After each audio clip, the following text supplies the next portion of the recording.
Ananya's Nana Nani Homes, a paradise for senior citizens. Holidays nale adu namma GT Holidays da, South India's #1 travel brand. ஆச்சி கொழுக்கட்டை மாவு வந்தாச்சு. ஆச்சி கொழுக்கட்டை மாவிற்கு கொழுக்கட்டை அச்சை கேட்டு வாங்குங்கள். கொள்கை என்ன அப்படின்னு கேட்கறேன். அதுக்கு அவங்களுடைய பதில் என்னவா இருக்கு? சீமான் கொள்கை என்ன சார்? பிச்சை எடுக்கிறதா? பிச்சை எடுத்து நான் கட்சியை நடத்துறேன்னு சொன்னார் சீமான். கவனிச்சிங்களா? கல்லு குடிச்சிட்டு தான் காலேஜ் போவேன்னு சொன்னார் சீமான். கவனிச்சிங்களா? சீமான் கொள்கை என்ன நீங்க சொல்லுங்க.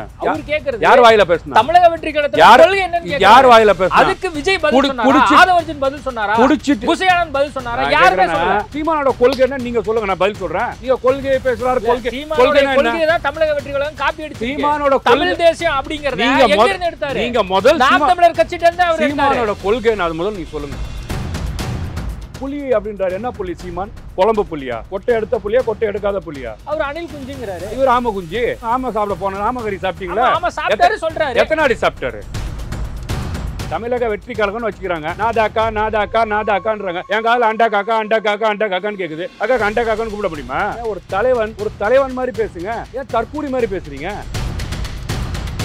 8 வாட்டி இருந்து சீமான், ஜாலி சீமான், செல்லா காசான சீமான், ஒண்ணுமில்லாத சீமான், மக்களால் புறக்கணிக்கப்பட்ட சீமான், டெபாசிட்டை இழந்த சீமான், ஆமகரி சாப்பிட்டன் பொய் சொன்ன சீமான், கூட இருந்த பொய் சொன்ன சீமான், மக்கள் இன்னைக்கு புறக்கணிச்சிருக்காங்க சார். இத்தனை வாட்டி களத்துல நின்னுக்கிறார். களத்துல நின்னு ஃபெயிலியரான சீமான்.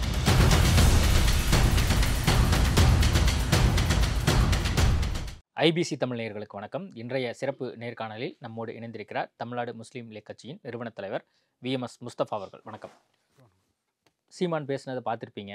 கிட்டத்தட்ட கடுமையான விமர்சனம் விஜய் பற்றி. அது மட்டும் இல்லாமல் தமிழக வெற்றி கழகத்தை பற்றி.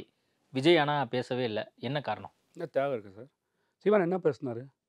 என்ன சீமான் ஏதோ கத்திட்டு கிடக்கிறாருன்னு சொல்கிறார். என்ன கத்துறாரு? எனக்கு கொஞ்சம் சொன்னீங்கன்னா நல்லாயிருக்கும். என்ன சொல்கிறார் சீமான்? என்ன சொல்ல வர்றாரு சார்? சீமான் எதுக்கப்புறம் அப்படி பேச ஆரம்பிக்கிறார்? எதனால பேசுறாரு? என்ன காரணம் நினைக்கிறீங்க? ஏன்னா போய் திமுகவை பார்த்தார்ல, ஸ்டாலின்ல பார்த்தார்ல, என்ன பேச சொல்லியிருப்பாங்க, பேசிட்டு இருப்பாரு. அவர் சொன்ன விஷயம் முக்கியமான விஷயம். கொள்கை என்ன அப்படின்னு கேட்கறேன். அதுக்கு அவங்களுடைய பதில் என்னவா இருக்கு? சீமான் கொள்கை என்ன சார்? பிச்சை எடுக்கிறதா? சீமான் கொள்கை என்ன? பிச்சை எடுக்கிற கொள்கையா? பிச்சை எடுத்து நான் கட்சியை நடத்துறேன்னு சொன்னார் சீமான். கவனிச்சிங்களா? இதான் சீமானோட கொள்கையா? பிச்சை எடுக்கிற கொள்கையா? கல்லு குடிச்சிட்டு தான் காலேஜ் போவேன்னு சொன்னார் சீமான். கவனிச்சிங்களா? குடிக்கிறது தான் சீமானோட கொள்கையா? சீமான் கொள்கை என்ன நீங்க சொல்லுங்க. சீமானோட நீங்க கேக்குறீங்களா? தனிப்பட்ட அவர் பேசின விஷயத்தையும் நீங்க கட்சியும் ஒப்பிடுறீங்க. அவர் கேக்குறது யார் வாயில பேசுனா? தமிழக வெற்றி கழகத்தோட கொள்கை என்னன்னு கேக்குறாரு. யார் வாயில பேசுனா? அதுக்கு விஜய் பதில் சொன்னாரா? ஆதவர்ஜன் பதில் சொன்னாரா? புசையானன் பதில் சொன்னாரா? யாருமே சொல்லல. சீமான் வாயாலன்னு சொன்னாரு குடிச்சிட்டு போறேன்னு சொல்லி சீமான் அவர் சொன்னாரு. நான் என்ன கேக்குறேன், அவரு தனிப்பட்ட விஷயத்துல அவர் சின்ன வயசுல பண்ணது, காலேஜ் டைம்ல பண்ணது, அல்லது படத்துல இருக்கும்போது பண்ணது நீங்க சொல்றீங்க. அவர் கட்சியா பேசுறாரு. கொள்கை ரீதியா பேசுங்க. பிச்சை எடுக்கிறேன்றாரு. பிச்சை எடுத்துட்டு கட்சியை நடத்துறேன்றாரு. வேற என்ன கொள்கை இருக்கு? வேற என்ன கொள்கை இருக்கு? பாலியல் ரீதியா கேஸ் இருக்கு. ஒரு பெண் கத்திக்கிட்டே கிடக்குறாங்க. இதுக்குதான் ஒரு கொள்கையா? சீமானோட கொள்கை என்ன நீங்க சொல்லுங்களேன். இவ்வளவு பேசுறீங்களே சீமான் கொள்கையை பத்தி பேசுறேன். சீமானோட கொள்கை என்ன நீங்க சொல்லுங்க, நான் பதில் சொல்றேன். நீங்க கொள்கையை பேசுறாரு. கொள்கை தான் தமிழக வெற்றி கழகம் காப்பி அடிச்சு சீமானோட தமிழ் தேசியம் அப்படிங்கறத எங்க இருந்து எடுத்தாரு? நீங்க முதல் நாம் தமிழர் கட்சிட்ட இருந்து அவர் சீமானோட கொள்கை என்ன அது முதல்ல நீங்க சொல்லுங்க. எனக்கு அது நீங்க பதில் சொல்லுங்க. சீமானோட கொள்கை என்ன?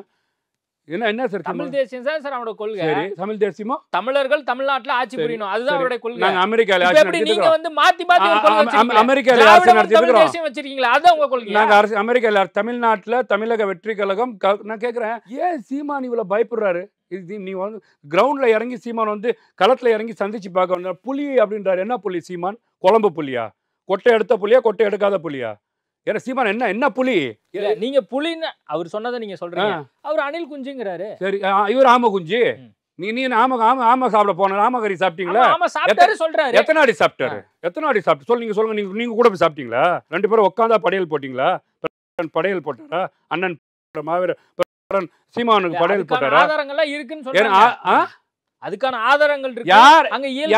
ஆமகரி யாருக்கு அதுல பூ சுத்துறது? நான் கேக்குறேன். தமிழக வெற்றி கழகம்னு வைக்கிறாங்க.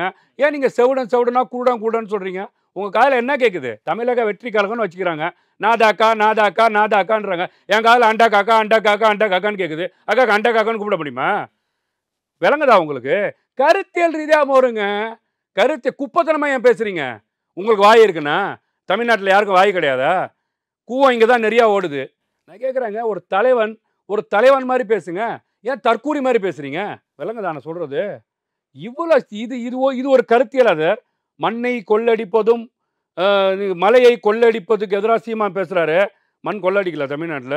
நீங்க சொல்லுங்க பார்க்கலாம். தொடர்ந்து பேசிட்டு இருக்காரு. 10 வருஷமா 15 வருஷமா பேசிட்டு இருக்காரு. நீங்க வந்து பாத்தீங்கன்னா ஒரு பெரிய ஜேர்னலிஸ்ட். தமிழ்நாட்டுல இருக்கக்கூடிய எல்லா அரசியல் தலைவர்களையும் பேட்டி எடுத்தாங்க. மண் கொள்ளடிக்கல? மன கொள்ளடிக்கல? கொள்ளை அடிக்கிறது அடிக்கிறாங்களா அடிக்கலையா? தமிழ்நாடு சார்ந்து எவ்வளவு விஷயங்கள்ல போராட்டம் நான் என்ன கேக்குறேன், சீமான் பேசியிருக்காரு. இல்ல நான் என்ன கேக்குறேன், தமிழக வெற்றி கழகம் சார்பா நீங்க பேச வந்திருக்கீங்க. ஸ்போக்ஸ் பர்சனா இருக்கட்டும்.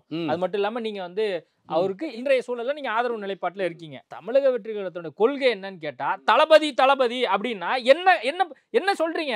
கொள்கை சொல்ல மாட்டேங்கிறீங்க. அவரோட காதுல என்ன உழுவுதான்? தளபதி என்ன உழுவு? அதையும் சொல்லுங்களேன். என்ன சொல்றாரு? என்ன உழுவுதுன்னு சொல்றாரு? சொல்லுங்க. அரசியல்வாதி பேசுவாரு, அந்த வார்த்தையை நான் பேச முடியாது. தலைவலின்னு உழுவுதாமா? யார ஸ்டாலினை பார்த்து சொல்றாரா? யார சொல்றாரு?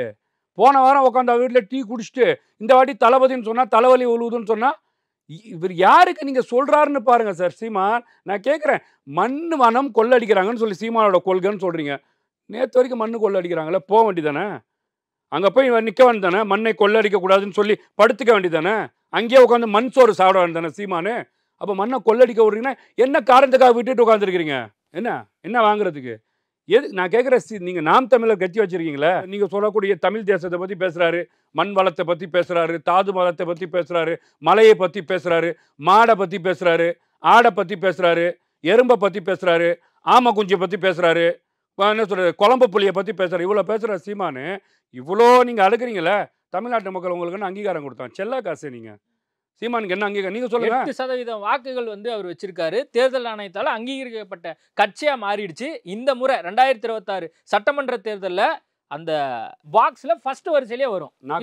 நாக்கோலிக்கவா 8% வச்சு சீமானுக்கு 8. இந்த 2026 தேர்தலில் சீமான் 1% ஆக போறாரு. 8% வச்சிங்களே, எத்தனை எம்எல்ஏ, எத்தனை மினிஸ்டர், எத்தனை வாட்டி முதலமைச்சர், என்ன பண்ணீங்க? உங்களை நம்ப என்ன பண்ணீங்க? சீமானுக்கு என்ன தெரியுமா? தமிழக வெற்றி கழகம் மாதிரி நாங்க அப்படின்னு சொல்லி சொல்ல, நான் தனிச்சு கலங்கான்றேங்க. நாதாக்கா என்னது? தனிச்சு கலங்கான்றேங்க. தனிச்சு கலங்கான்றிருக்காரு. 100க்கும் மேற்பட்ட வேட்பாளர்களை உன்னை நம்பி யாரும் வரல. உன்னை நம்பி யாரும் வரல. ஒரு பெண்ணை பார்த்து விலை மாதுன்னு சொல்லி சொன்னீங்களே, வரமாட்டேது. நான் கேட்கிறேன், இவ்வளோ பேசக்கூடிய சீமான் உங்களுக்கு என்ன பரிசு கொடுத்தாங்க? டெபாசிட் போச்சு. நீங்க எதுக்காக கட்சியை நடத்துறீங்க? இத்தனை வாட்டி தேர்தலில் நின்னாரு. உங்க கொள்கையை தமிழ்நாட்டு மக்கள்கிட்ட கத்துன்னு கத்துனீங்க. சொல்லுன்னு சொல்லிங்க. நாதாக்கா அண்டங்காக்கான்னு சொல்ல ஆரம்பிச்சிங்க. மக்கள் என்ன கொடுத்தாங்க உங்களுக்கு? தண்டனை கொடுக்கலையா? ஈரோடு தேர்தலில் கூட டெபாசிட் இருந்திருக்கீங்களே, செல்லா காசாச்சே. இப்போ நீங்கள் வந்து என்ன அடிப்படையில் வந்து பார்த்தீங்கன்னா, நான் வந்து அடுத்ததில் ஃபர்ஸ்ட் ரோலில் இருக்கும். ஃபர்ஸ்ட் ரோலில் வந்து என்ன பண்ணேன்? ஃபர்ஸ்ட் ரோலில் இருந்து உங்களுக்கு வந்து போகிற நீங்கள் நினச்சிட்டு இருக்கீங்களா? தமிழில் இருக்கிறவங்க எல்லாம் போன உடனே அப்படியே போய் எடுத்து ஓட்டு போட்டு வந்துடுவாங்கன்னு சொல்லிட்டு வந்து பார்த்தீங்கன்னா அவருடைய முகம் தான் சின்னமே, ஈஸியாக தூக்கி போட்டுருவாங்க எனக்கு அப்படிங்கிறாரு. நாதா கட்சி யார் ஆரம்பிச்சா? சீமானோடதா? சீமான் யாரோ ஆரம்பித்த கட்சியில் இவர் போய் உள்ளே போய் உட்காந்துக்கிட்டீங்க. கட்சியே அவங்களுக்கு கிடையாது. உங்கள் முகத்தை வச்சு என்ன நாதாக கொண்டு போகிறது? எவ்வளோ பேர் வாக்களிப்பாங்க? மரியாதைக்குரிய தமிழக வெற்றி கழகம் தலைவர் விஜய் அவர்கள் இன்னைக்கு வந்து பார்த்தீங்கன்னா உலகத்தில் வாழக்கூடிய எல்லா தமிழர் மக்களும் நேசிட்டு இருக்கிறாங்க. கிரவுண்ட் ரியாலிட்டி பார்த்தீங்களா? நீங்கள் விஜய் அவர்கள் போகும்போது வரக்கூடிய கூட்டத்தை பார்த்தீங்களா? ஒரு ஆர்ப்பாட்டம் நடத்தினார் இப்போ லேட்டஸ்ட்டாக. இல்லை லாக்டப் மரணத்துக்கு நம்ம சேப்பாக்கத்தில் 24 குடும்பத்தை நிற்க வச்சு போலீஸ் போகிற இடத்துலலாம் தடுத்தாங்க. நான் போனேன், என்னையும் தடுத்தாங்க. வெள்ளை சட்டை போட்டு போகிறது தப்பு தமிழ்நாட்டில். அப்பவும் ஒரு 50,000 பேர் வரான். சீமான் போனால் வருமா? முழுக்க எதுக்கு நீங்கள், நான் கேட்குறேன், எதுக்கு விஜய் அவர்கள் வந்து சீமானை விமர்சிக்கணும்? சீமான் செல்லா காசு, சீமான் 2%, சீமான் தேராத கேஸு, சீமான் டெபாசிட்ல இருக்கிற கேஸு, சீமான் தமிழ்நாட்டு மக்களால் புறக்கணிக்கப்பட்டவர். இன்னைக்கு பீக்கில் இருக்கிறார். 30 விழுக்காடு வாக்கு வச்சு விஜய் அவர்கள் ஒரு பெரிய ஒரு கரிஷ்மாட்டிக்க லீடராக இருக்கிறாரு. ஒரு துறையை விட்டுட்டு களத்தில் வராரு. இன்னைக்கு மதுரைக்கு வந்துட்டாங்க சார். 30 லட்சம் பேர் கூட்டம் காட்ட போறாங்க. சீமானால காட்ட முடியுமா? இல்ல, நீங்க எப்படி சொல்றீங்க? அவர் என்ன சொல்றாரு, ஆடு மாடு அவங்களெல்லாம் வேட்டையாடும் போது இந்த அணில் குஞ்சுகள்லாம் இங்க இருக்கக்கூடாது, மரத்துல ஏறி ஓரமா ஒதுங்கணும் அப்படிங்கிறாரு. அதுதான் ஆமை குஞ்சு ஏன் பேச நான் கேட்குறேன். சீமானை நம்பி மக்கள் போவானா? ஆடு மாடுகிட்ட தான் மாநாடு நடத்தணும். சீமானை நடத்த சொல்லுங்களேன். இந்த மாதிரி ஒரு பிரம்மாண்ட மாநாடு விக்ரமன் நடத்தினாங்க. 12 லட்சம் பேர். உளவுத்துறை தகவலை 8 லட்சம் பேர் சொல்றாங்க. இன்னைக்கு மதுரையில் நடத்த போறாங்க. 30 லட்சம் பேர் எதிர்பார்க்கப்படுது. இந்த மாதிரி மாநாடை சீமான் ஆடு மாடு வச்சா நடத்த முடியும். சீமான் ஜெயிக்கணும் அப்படின்னு சொன்னா தேர்தல் கமிஷன் ஒரு புதிய சரத்தை கொண்டு வரணும். ஆட்டு மாட்டுக்கு ஓட்டு உரிமை அப்படின்னு சொன்னா அந்த ஆடு மாடு கூட போடாது இந்த சீமானுக்கு. அப்போ இது இருந்தால்தான் நீங்க களத்துல நிக்க முடியும். தமிழ்நாட்டு அரசியல் களத்துல ஆடு ஏத்துக்கல, மாடு ஏத்துக்கல, பனைமரம் ஏத்துக்கல, மக்கள் ஏத்துக்கல, மனுஷன் ஏத்துக்கல, மக்களும் ஏத்துக்கல, மாக்களும் ஏத்துக்கல. செல்லா காசு சீமானுக்கு எப்படி வந்து பார்த்தீங்கன்னா மக்கள் அங்கீகாரம் கொடுப்பாங்க? தமிழக வெற்றி கழகம் சார் கருத்தியல் ரீதியாக கொள்கை தலைவரை வைத்து தமிழகத்தில் நடக்கக்கூடிய திமுகவையும் மத்திய அரசாங்கமும் சரியான ஆட்சி நடத்தலை, டெல்லியிலையும் சரியான ஆட்சி இல்லை, தமிழ்நாட்டிலையும் சரியான ஆட்சி இல்லைன்னு சொல்லி களத்தில் நிற்கிறாங்க. இதுக்கு வந்து பார்த்தீங்கன்னா கருத்தியல் ரீதியாக மோடிட்டு இருக்கிறாங்க, ஆக்கப்பூர்வமான செயல் சொல்லிட்டு இருக்கிறாங்க.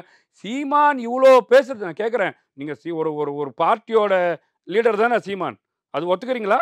எனக்கு தெரியல, எனக்கு சந்தேகமாக இருக்குது. கிரவுண்டில் இறங்கி ஒரு ஆளை போய் அடிக்கிறீங்கன்னு சொன்னால் உங்களோட தராதரம் பார்த்தீங்களா? உங்களோட கேவலத்தன்மையை பார்த்தீங்களா? நான் கேட்குறேன். அவன் 1000 தான் சொல்லியிருக்கடுங்க, உங்களுக்கு பேட்டி விடுன்னு சொல்லியிருக்கட்டும். அவனோட ஜனநாயக கடமையை அவன் கேட்டிருக்கிறான். உங்கள் தொண்டர் படம் என்ன பண்ணுச்சு புரியுதா உங்களுக்கு? ஏன் அவன் நீங்கள் அடிச்சிங்களே, அவனுக்கு வந்து சகோதரி, அம்மா, தாய், மரியாதை, மானம். அவன் தமிழன் கிடையாதா? நீங்கள் தான் வந்து மலையாளி, அவன் தமிழன் கிடையாதா?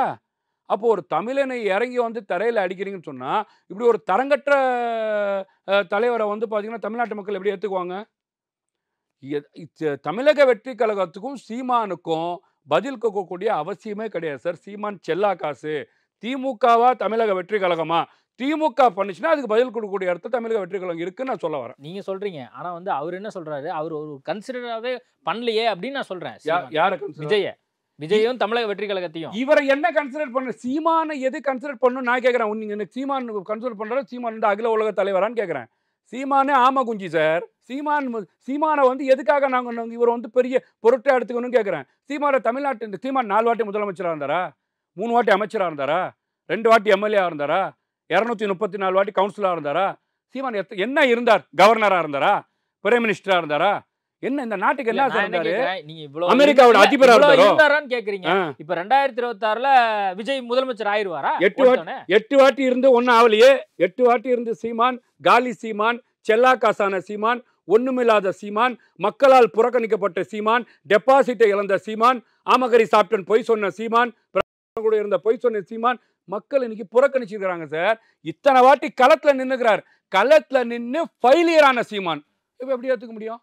நான் இவ்வளோ இருக்கக்கூடிய சீமான் நீங்க என்னாச்சும் ஒரு இடத்துல வந்து பார்த்தீங்கப்பா நான் வந்து ஒரு 10 எம்எல்ஏ வச்சிருக்கிறேன் அப்படின்னு நீங்க கேட்குறேன். மரியாதைக்குரிய டிடிவி தினகரன் ஒரு கட்சி ஆரம்பிச்சார் தெரியுமா? அம்மா மக்கள் முன்னேற்ற கழகம் சொல்லி 4%. ஒரு வாட்டி எம்எல்ஏ உள்ள போனார் ஆர்கே நகரில் கவர்னருக்கு. அவங்களுக்கு கமலஹாசன் ஒரு கட்சி ஆரம்பிச்சார் மக்கள் நீதி மையம்னு. அவரோட 3.9 நினைக்கிறேன் அவரோட வாக்கு சதவீதம். ஓகேவா? முதல் தேர்தலையே சீமான் முக்குன்னு முக்கி இப்போ வந்து 8ன்னு சொல்றாரு. இப்போ வர தேர்தலில் 1%.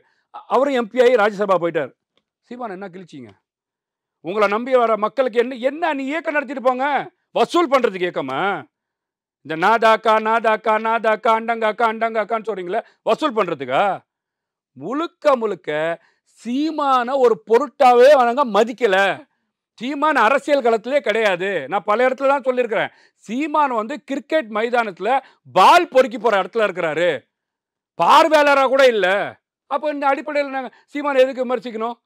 இன்னைக்கு தேர்தல் களத்தை நீங்கள் வந்து இப்போ அண்ணா திமுக இருக்குது சார், இந்த சைடு வந்து பார்த்தீங்கன்னா தமிழக வெற்றி கழகம் இருக்குது, அங்கே வந்து ஏற்கனவே 6 ஆட்சியில் இருந்த அதிமுக இருக்கு. சீமான் எங்கே இருக்கிறாரு? இப்போ ஒரு பக்கம் திமுக தான் நம்மளுடைய எதிரி அப்படின்னு சொல்லியாச்சு. அரசியல் ரீதியாக, கொள்கை ரீதியாக பாஜக தான் எதிரின்னு சொல்லியாச்சு. இப்போ கூடவே வந்து சீமானும் சேர்ந்துட்டாரு. எப்படி விஜய் வந்து இதை எதிர்கொள்ள போறார்? தமிழக வெற்றி கழகம் எப்படி எதிர்கொள்ள போகுது? சீமான் எங்க இல்ல, சீமானுக்கும் இளைஞர்கள் எந்த அளவுக்கு ஆதரவு நிலைப்பாட்டில் இருக்காங்க அப்படிங்கிறது கண்டிப்பா தமிழக வெற்றி கழகத்துக்கு தெரிஞ்சிருக்கும். சீமான் எந்த விதத்துல நீங்க அரசியல் இருக்கிறான்னு நினைக்கிறீங்க? சீமான் எங்க இந்த மழை வரத்துக்கு முன்னாடி ஈசல் ஒன்று வரும் தெரியுமா? என்ன பேப்பரை தொங்க விட்டா அப்படியே ஈசல் எல்லாம் ஒட்டி செத்து போயிடும். அந்த மாதிரி சார் நாதாக்கா அரசியல் களத்துல எங்க இருக்கு? எதா தேர்தல் வரும்போது அப்படியே கூட்டமா வரும், ஆனா டெபாசிட் இழந்துரும். சீமான் கட்சியை, நாம் தமிழரோட பார்ட்டியை மக்கள் வந்து ஏத்துக்கிறது இல்ல. அவங்க களத்துல நிக்கிறதே வேஸ்ட். அவங்கள நம்பி மக்கள் வாக்களிக்கிறது இல்ல. 2026ல 1% வாக்கு வங்கி செல்லா காசாக இன்னும் மோசமாக போறார் சீமான். அதோட பயம், அதோட அச்சம், அதோட வெளிப்பாடு. இன்னைக்கு வந்து விஜய் அவர்கள் வந்துட்டாரு. முதல் வரும்போது அவர் சொன்ன டைலாக்லாம் பாத்தீங்களா? என் தம்பி கட்சி ஆரம்பிச்சிட்டார், வந்துடணும், நாங்க சேர்ந்துருவோம். யாரு தேவடு காத்துட்டு இருந்தா? யார் வந்து பார்த்தீங்கன்னா திருவோடை தூக்கி வாங்க வாங்கன்னு தர்மம் கேட்டுட்டு இருந்தா? யோசிச்சு பார்த்தீங்களா? அவர் வந்து சொல்லிட்டாரு, டே நீ வந்து ஒன்றுமில்லாது 1%. நான் களத்தில் இறங்கும் போதே 30% வச்சுருக்கிறேன். இன்றைக்கி நான் வந்து மாநாடு நடத்த போகிறேன், மக்களை சந்திக்க போகிறேன், மக்களுக்கான ஆக்கப்பூர்வமான செயலை செய்ய போகிறேன். இந்த மாநாடுக்கு அப்புறம் என்ன ஒரு கூட்டணி அமைக்க போகிறேன். களத்தில் இறங்க போகிற மரியாதைக்குரிய விஜய் அவர்களுக்கும் சீமானுக்கும் ஒப்பிடுவது தப்பு. முதல்ல சோசியல் மீடியாவில் பார்த்துருப்பீங்க, நிறைய பேர் இளைஞர்கள் வந்து மாறி மாறி விமர்சனம் பண்ணுறாங்க. ஒன்று நாம் தமிழர் பக்கமோ, இன்னொன்று தமிழக வெற்றி கழகம் பக்கமோ. இவர் சைடில் ரியாக்ட் பண்ணிட்டாங்க. இப்போ தமிழக வெற்றியின் சார்பாக எதுவுமே ரியாக்ட் பண்ணாம பிரச்சனை அதிகமாக இல்லை ஆகும். கேட்டிங்கன்னா நீங்க எலியும் பூனையும் சொல்லுவாங்கல்ல, அந்த மாதிரி அடிச்சுக்கிட்டே இருந்தா எப்படி இருக்கும்? கிரவுண்ட்ல பாத்தீங்கன்னா இளைஞர்கள் மத்தியில வந்து சமூக வலைத்தளத்துல நீங்க சொல்ற மாதிரி அவர்களுக்கு ஒரு கவுண்டர் எல்லாம் போயிட்டு தான் இருக்கு. ஆனா தமிழக வெற்றி கழகத்தில் மாநில நிர்வாகிகளோ, செய்தி தொடர்பாளர்களோ, மாவட்ட செயலாளர்களோ இவரை ஒரு பொருட்டாவே மதிக்கல. நாம் தமிழர் ஒரு பொருட்டாவே மதிக்கல. இது வந்து போருக்கான இடம். அவர் தான் வந்து பார்த்தீங்கன்னா நடுவில் எனக்கும் உனக்கும் போர் அப்படின்லாம் சொன்னார். இது போர் இல்லைங்க, வெறும் இது ஐஸ் மோர், இதுக்குள்ளே போக வேணான்னு சொல்லி ஓரம் கட்டிட்டாங்க. அந்த அடிப்படையில் பார்த்தீங்கன்னா நாம் தமிழில் இருக்கக்கூடிய முக்கியஸ்தவர்கள் வந்து சீமான் கட்சிக்கு பதில் சொல்லக்கூடாதுன்னு ஒரு முடிவில் இருக்காங்க. ஒன்று, நீ சார் ஏற்கனவே வந்து பார்த்தீங்கன்னா சீமான் வந்து பெரியாரை விமர்சித்தார், நம்ம பார்த்தோம். பெரியாரை சும்மா கேட்டோம்னா நீங்கள் பெரியாரை கொள்கை தொடராக வச்சுருக்கிறீங்களே, நீங்கள் அவர் இவ்வளோ விமர்சிக்கார ஏன் இன்ன வரைக்கும் பதில் கொடுக்கல. நீங்கள் நல்லா கவனித்து பாருங்கள். பெரியாரை விமர்சிக்கக்கூடிய சீமானுக்கு பதில் கொடுக்கக்கூடிய அவசியம்லாம் அன்றைக்கே அவங்க முடிவு பண்ணிட்டாங்க. ஆனால் அதே விஷயத்தில் அமித்ஷா அவர்கள் வந்து பார்த்தீங்கன்னா ஹோம் மினிஸ்டர் வந்து பார்த்தீங்கன்னா விமர்சிக்கிறார். அதுக்கு அங்கேருந்து உடனே பதில் வருது. இல்லை, சீமான் விவகாரத்தில் தமிழக வெற்றி கழகத்திலேருந்து எந்த ஒரு நிலைப்பாடு எடுக்காமல் இருக்கிறதுக்கான காரணம் என்ன தேவைன்னு கேட்குறேன் சார். நான் கேட்குறேன் அதுதான் நான் திருப்பி கேட்குறேன். சீமான் செல்லா காசான சீமானுக்கு ஒரு உச்சபட்சத்தில் ஒரு 30 விழுக்காடு தமிழக வெற்றி கழகம் இன்னைக்கு தமிழக அரசியல் வரலாற்றை திருப்பி போடக்கூடிய ஒரு தமிழக வெற்றி கழகம் ஒண்ணுமில்லாத சீமானுக்கு எதுக்கு பதில் கொடுக்கணும் நீங்க நினைக்கிறீங்க? அது நீங்க பதில் சொல்லுங்க எனக்கு. நீங்க அவருக்கே நாங்க ஏன் பதில் கொடுக்கணும்? அவர் சொல்லிக்கலாம் சார், நான் வந்து பார்த்தீங்கன்னா நான் தான் புலின்லாம், நான் தான் எல்லின்லாம், அவருக்கு அவர் தானே பட்டம் சூட்டிக்கலாம். இது மக்கள் சூட்டணும்னு சொல்ல வரேன். நீங்கள் புரிஞ்சுக்கிட்டீங்களா? நீங்கள் ஏதோ ஒரு திசையில் அவர் போகிறாரு. அவரை வந்து சார் இன்னொன்று, நீங்கள் மனதிலே பாதிக்கப்பட்டவர்கள் பார்த்து அடுத்தவங்களை பார்த்து தான் மனதால் பாதிக்கப்பட்டவங்கன்னு சொல்லுவாங்க. ஆனால் பாதிக்கப்பட்டது யாருன்னு சொல்லி களத்தில் தெரியும். தமிழ்நாட்டு அரசியல் கட்டத்தில் சீமான் ஒன்றுமே இல்லை, அதுக்கு பதில் கொடுக்க வேண்டிய அவசியமும் இல்லை. மாநாட்டில் சீமான் பற்றியோ அல்லது தமிழக வெற்றி கழகம் சார்பாக ஏதாவது கருத்து வைக்கப்படுமா? என்ன சீமான் அரசியலில் எங்கே இருக்கிறாரு? மாநாட்டில் கண்டிப்பாக ஒரு ஆக்கப்பூர்வமான விஷயங்கள் பேசப்படும். ஆளுங்கொண்டு இருக்கின்ற திமுக அரசாங்கம் என்னென்ன தவறு செய்துன்னு மக்கள் பற்றி தோலுரிச்சு காட்டப்படும். பாசிச மோடி அரசாங்கம் தமிழக மக்கள் என்ன வஞ்சகம் செய்கின்றது என்பதை தோலுரிச்சு காட்டப்படும். இந்த இரு தமிழ்நாட்டில் இருக்கக்கூடிய 2 துரோகிகளும் 2 அயோக்கியர்களையும் அப்புறப்படுத்த வேண்டும். தமிழக வெற்றி கழகம் களத்தில் இருக்கு. இன்னைக்கு வந்து தேர்தலை சந்திக்க போதுன்ற மாதிரி ஆக்கப்பூர்வ விஷயம் பேசப்படும், தவிர சீமானை பற்றி பேசப்படாது. விஜய் எல்லாருமே பார்க்கணும் அப்படிங்கிறதுக்காக தான் அந்த மாநாட்டுக்கு வராங்க. ஆனால் விஜய் களத்துக்கு வர மாட்டேங்கிறாரு, நேரடியாக மக்கள் சந்திப்பு நடத்த மாட்டேங்கிறாரு அப்படிங்கிற ஒரு விஷயம் இருக்கு. இதை பற்றியான புரிதல் என்னவா இருக்கு சார்? மாநாடுக்கு வந்து நீங்கள் சொல்லக்கூடிய ரேப்பாக ஒரு 10 நிமிஷம் 12 நிமிஷம் நடந்து வர மாதிரி போட்டிருக்கிறாங்க. ரொம்ப பெரிய பிரம்மாண்டமாக போட்டிருக்காங்க. வரக்கூடிய எல்லா மக்களும் இன்றைக்கி வந்து இறங்கின உடனே இப்போ காரில் வந்து இறங்கினோன்னே அங்கே இருக்கக்கூடிய தொண்டர்கள் எல்லாம் விஜய் வந்து சந்தித்து கைத்தாட்டின விஷயம்லாம் இப்போ ஒரு லைவில் பார்த்தேன்.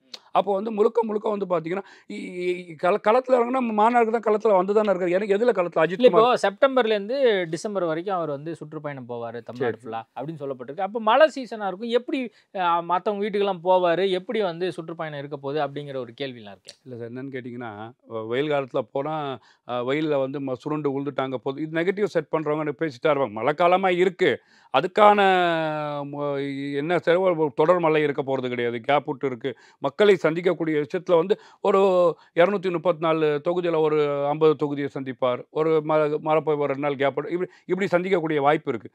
தொடர்ச்சியாக அரசியலில் வந்து அவர் இறங்கிட்டார் சார். நீங்கள் மாநாடு மக்கள் நீங்கள் அடிக்கடி அவரை சந்திச்சதுக்கான சூழல் வந்து அண்மையில் அமைஞ்சுது. அவருடைய புரிதலில் தமிழ்நாட்டு பற்றியும் மக்கள் பற்றியும் அவருக்கு என்ன ஒரு புரிதல் இருக்கு? இல்லை, ரொம்ப அதிகமாகவே இருக்குது. என்னன்னு கேட்டிங்கன்னா இன்றைக்கி வந்து தமிழ்நாட்டோட அரசியல் களத்தை புரிந்து தான் அவர் களத்தில் வரும். ஏன்னா அவர் சொல்லக்கூடிய விஷயம் என்னென்னா, இந்த மக்கள் எனக்காக வந்து அவரோட படத்தை பார்த்து பெரிய உச்சபட்ச நடிகராக ஆக்கியிருக்கிறாங்க, மக்களுக்கு என்னாச்சு செய்ய வேண்டும் என்ற ஒரு நல்ல நோக்கத்தோடு தான் வரார். அப்போ வந்து பார்த்திங்கன்னா செய்ய வேண்டும் என்று சொன்னால் இருக்கக்கூடிய ஆட்சியாளரை அகற்றி நல்லாட்சி தரணும் என்ற எண்ணம் வந்து அவருக்கு பூர்வீகமாக இருக்குது. அந்த அடிப்படையில் ஒரு தெளிவாக அதனால தான் வந்து பார்த்தீங்கன்னா சார் அவருக்கு முன்னாடியே வந்து பொலிட்டிக்கல் பார்ட்டி ஆரம்பிக்கிறதுக்கு முன்னாடியே மக்கள் பணி செய்யக்கூடிய ஆர்வம் மிக இருந்திருக்கு. நம்ம பார்க்குறோம் விஜய் மக்கள் இயக்கத்தில் பல சேவைகளை செஞ்சுருக்கிறார். அப்போ பாதிக்கப்பட்ட அனிதாவை போய் பார்க்குறாரு, ஜல்லிக்கட்டுக்கு போகிறாரு, தூத்துக்குடி விஷயத்துக்காக பேசுகிறாரு, CANRC இஸ்லாமிய பாதிக்கப்பட்ட விஷயத்துக்கு பேசுகிறாரு, இப்போ அஜித்குமார் மரணத்துக்கு போய் போகிறாரு. அப்போ வந்து பார்த்தீங்கன்னா ஒரு சமூக சிந்தனை, ஒரு சமூக அக்கறை, இந்த தமிழ் மொழி மீதும் தமிழ் மண் மீதும் ஒரு அக்கறை கொண்ட தலைவராக வராரு. அதுக்கு தான் இவ்வளோ பெரிய கூட்டம் வந்து அவரை போய் பார்க்கறதுக்காக நிற்கிது. 2026 தேர்தலில் அது வந்து பார்த்தீங்கன்னா அந்த கூட்டம் வந்து வாக்கா மாறப்போகுது. கண்டிப்பாக தமிழக அரசியலில் ஒரு மிகப்பெரிய மாற்றத்தை மரியாதைக்குரிய தமிழக வெற்றிக்கழக விஜய் அவர்கள் உருவாக்க போகிறார். மாநாட்டில் அந்த என்ட்ரன்ஸில் வந்து பார்த்தீங்கன்னா அண்ணாவையும் எம்ஜிஆரையும் வச்சிருக்கிறது கூட ஒரு விமர்சனமாக மாறி இருக்கு. அது தொடர்பாக நிர்மல்குமார் நேற்று என்ன சொல்கிறாருன்னா, இவங்க 2 பேரும் பொது தலைவர், அதனால் நாங்கள் வச்சுருக்கோம். 2 பேரும் கொண்டாடுறதுல என்ன தப்புன்னு கேட்குறேன். அண்ணா அவர்களை அதிமுக கொண்டாடுறது, திமுக கொண்டாடுறது. சார் அண்ணா அவர்கள் வந்து பார்த்தீங்கன்னா மக்கள் மன்றத்தில் நின்று நல்லாட்சி தந்து மக்கள் நல்ல அபிப்பிராயம் பட்டு ஜெயிச்சவர், களத்தில் வந்து வெற்றி கண்டவர் அண்ணா அவர்கள். எம்ஜிஆர் அவர்களும் அதே தான். இந்த திமுக வந்து சரி கிடையாது, திமுக கொள்ளடிக்கிற கூட்டமாக இருக்கின்றது, திமுக வந்து பார்த்தீங்கன்னா கணக்கு கேட்கும் போது என்னை வெளியேற்றுறது கூட்டமாக இருக்கின்றது, இந்த தமிழ்நாட்டு மக்களுக்கு நல்லது செய்யணும்னு சொல்லி தமிழக அரசியல் களத்தில் நின்று 13 மாதம் எந்த திமுக வந்து பார்த்தீங்கன்னா அயோக்கிய திமுக, இந்த திமுக வந்து தீய சக்தி திமுகன்னு சொல்லி விரட்டி அடித்தவர் எம்ஜிஆர் அவர்கள். அப்போ அந்த அடிப்படையில் அவரும் வெற்றி பெற்ற தலைவர். இந்த வெற்றி பெற்ற தலைவரை கொண்டு வந்து நிற்கும்போது மக்கள் மீது நம்பிக்கை பெற்ற அண்ணா அவர்களையும் எம்ஜிஆர் அவர்களையும் மக்கள் மீது நம்பிக்கை பெற்ற தலைவராக விஜய் அவர்கள் இருக்கின்றார்.